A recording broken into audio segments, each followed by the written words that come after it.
नमस्कार मेरे कॉमिक्स वाले दोस्तों। इंडियन कॉमिक्स ट्यूबर की इस नई तरह की प्रस्तुति फटाफट comics by Indian comics tuber की श्रृंखला की पहली वीडियो में आपका स्वागत करता हूं। तो आज की कॉमिक्स है लीजा। मैं बहुत छोटा था तो ये ऐड देखा था मैंने लीजा का। तब से आई वॉज वेरी इंटरेस्टेड कि ये किस तरह का कैरेक्टर है, किसने लिखा है, कैसी कॉमिक बुक है पढ़ने के लिए। All thanks to Raj comics by Manoj Gupta जिन्होंने ये कॉमिक्स रीप्रिंट की, and thanks to FirstCry जिसने आज के समय में भी ये कॉमिक्स मेरे हाथ में 40 रुपए में पहुंचाई। वैसे ये उतने के भी वर्थ नहीं है। तो आप देखेंगे इस पे लिखा हुआ है किंग कॉमिक्स संख्या 1। किंग कॉमिक्स के थ्रू ये कैरेक्टर लीजा इंट्रोड्यूस हुई थी, जिसको बाद में राज कॉमिक्स ने टेक ओवर कर लिया। आइए देखते हैं। चित्रांकन किया है विनोद भाटिया ने, लेखक तरुण कुमार वाही। फर्स्ट फ्रेम से ही मानव द्वारा किए गए महाविनाश का वर्णन किया जाता है, जैसे परमाणु बम मानव ने बनाया, उसकी विभीषिका इत्यादि इत्यादि। और आगे आने वाले फ्रेम्स में हमें ये देखने को मिलता है कि कुछ साइंटिस्ट इस विभीषिका की वजह से बहुत बड़े रेडियोधर्मी प्रयोगों में लगे हुए हैं। उस समय के हिसाब से कहानी का बिल्डअप मुझे अच्छा लगा। इस फ्रेम में साइंटिस्ट अपना प्रयोग जारी रखते हैं और आगे आने वाले फ्रेम में हमारा इंट्रोडक्शन होता है एक रबर की गुड़िया से, और वो रबड़ की गुड़िया है मिस श्रिया भास्कर। कहानी आगे बढ़ती है और हमें पता चलता है कि जहां वैज्ञानिक अपना शोध कर रहे होते हैं वहां उन वैज्ञानिकों पे कोई अटैक करता है। एक अच्छे खासे मुठभेड़ में हमें ये देखने को मिलता है कि जो मेन साइंटिस्ट रहते हैं प्रोफेसर भास्कर, उन्हें गोली लग जाती है और उनका किया जाने वाला प्रयोग तबाह हो जाता है। उस प्रयोग के तबाह होने से वो पूरा रूम रेडियो एक्टिव हो जाता है और उस प्रयोग की चपेट में एक छिपकली यानी लजार्ड और एक कॉकरोच आ जाता है। अभी ये फाइट सीन चल ही रहा होता है, तब तक हमें ये पता चलता है कि मिस श्रिया, जिसका इंट्रोडक्शन अभी जस्ट पिछले पेज में हुआ था, वो प्रोफेसर भास्कर की लड़की है। अब चूंकि वो कराटे चैंपियन है, इसलिए वो भिड़ जाती है उस गुंडे से जिसने अभी अभी उसके पिता पे अटैक किया है। आगे आने वाले पेजेस में फाइट सीक्वेंसेस हैं जो 2 पेज तक चलते ही रहते हैं। इसी फाइट सीक्वेंस में एक फ्रेम में हमें ये पता चलता है कि जो गुंडा श्रिया से मार खा के भाग रहा था, उसके ऊपर रेडियो एक्टिव कॉकरोच जंप करता है और इसी बीच वो गुंडा भागने में सफल हो जाता है। मिस श्रेया देखती हैं कि उनके पिताजी अब मरणासन्न हालत में हैं।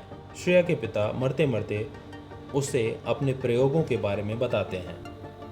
यहाँ प्रोफेसर भास्कर की मौत हो चुकी है। मिस श्रेया गमगीन है। तब तक उसके ऊपर वो छिपकली लजार्ड जंप करती है।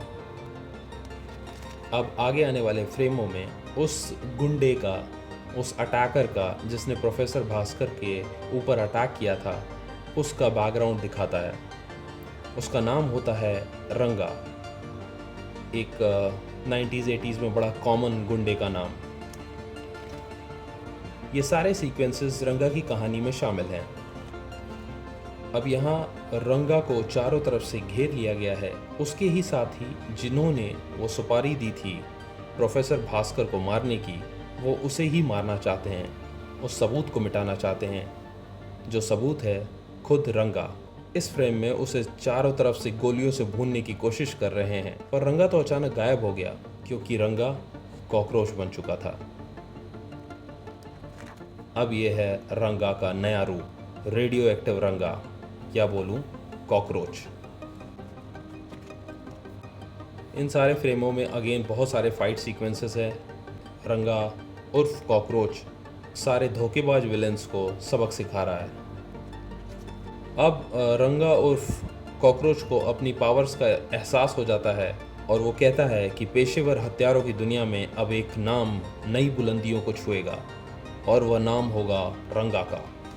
आगे इन फ्रेम्स में ये बताया गया है कि पूरी तरह से पुलिस शहर में सक्रिय हो गई है और एक इंस्पेक्टर है, इंस्पेक्टर काले, वो अब रंगा के पीछे पड़ जाता है।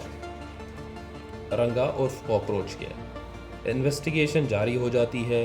पूरे शहर में पुलिस रंगा की तलाश कर रही है।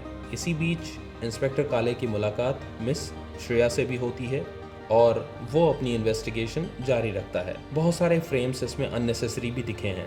ऑब्वियसली 80s 90s में यू कांट एक्सपेक्ट मच। आगे इन फ्रेम्स में ये दिखाया गया है कि इंस्पेक्टर काले रंगा की बस्ती पे अटैक कर देता है पुलिस फोर्स के साथ, लेकिन ये क्या, रंगा के ऊपर तो टाइम बम बंधा हुआ है और वो सिर्फ 5 सेकंड में फटने वाला है। इंस्पेक्टर काले अपनी पूरी टीम के साथ भागता है कि ये ब्लास्ट का सीन अच्छा बना है उस समय के हिसाब से। चलो, एटलीस्ट इंस्पेक्टर काले को सनी देओल नहीं दिखाया गया है। काफ़ी ज़्यादा चोटिल हालत में हॉस्पिटलाइज हैं इंस्पेक्टर काले। मिस श्रिया मिलने आती हैं। लगता है मिस श्रिया और इंस्पेक्टर काले की आगे आने वाली कोई केमिस्ट्री होगी। अब मिस श्रिया कई सारे सवालों के जवाब खुद ही ढूंढने निकल पड़ती हैं। अगले दिन के सारे न्यूज़पेपर में ये खबर छपती है कि प्रोफेसर भास्कर का हत्यारा बम विस्फोट में मारा गया और शहर में किसी का अट्टहास गूंजता है। हा हा हा, हत्यारे की बम से उड़ाकर हत्या, यानी रंगा की हत्या। कौन है ये गुमनाम प्राणी? अगले फ्रेम में हमें एक सुनसान गली, घोर अंधेरा, शरीफ लोग और कुछ उचक्के दिखाई देते हैं। एक कपल को कुछ गुंडे लूट रहे होते हैं। तभी उनमें से एक गुंडे का हाथ किसी की जीभ ने रोक लिया। जी हाँ, किसी की जीभ, टंग, और कुछ कराटे के चॉप्स कई फ्रेम्स में दिखाई पड़ते हैं। ये हैं गुंडा मिस्टर बिल्ला। इनकी तो खून से मूंछ ही बन जाती है। और यहाँ वो पहला फ्रेम है जहाँ प्रकट होती हैं लीजा उर्फ मिस श्रेया भास्कर। यहाँ आप ध्यान से देखेंगे तो इस समय जो लीजा बनाई गई है वो बिल्कुल डिफरेंट है पहली कॉमिक्स में। शायद आर्टिस्ट ने जो इनिशियल फेज़ में लीजा को बनाया था उसने कुछ इस तरह से ड्रॉ किया था, बट ये दूसरी तीसरी कॉमिक्स से ही बिल्कुल बदल जाएगी। तो यही था लीजा का ओरिजिन, जिसको मैंने बहुत कट शॉर्ट में आपको बताने की कोशिश की। इस कहानी में आगे कुछ ज़्यादा बचा नहीं है, पर अगली कॉमिक्स है छिपकली।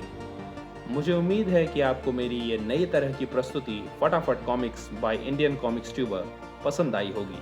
अगर पसंद आई है तो कमेंट में ये ज़रूर बताएं कि कैसा रहा मेरा प्रयास, और ये भी लिखें कि क्या मैं ऐसी वीडियोस कंटिन्यू करूं।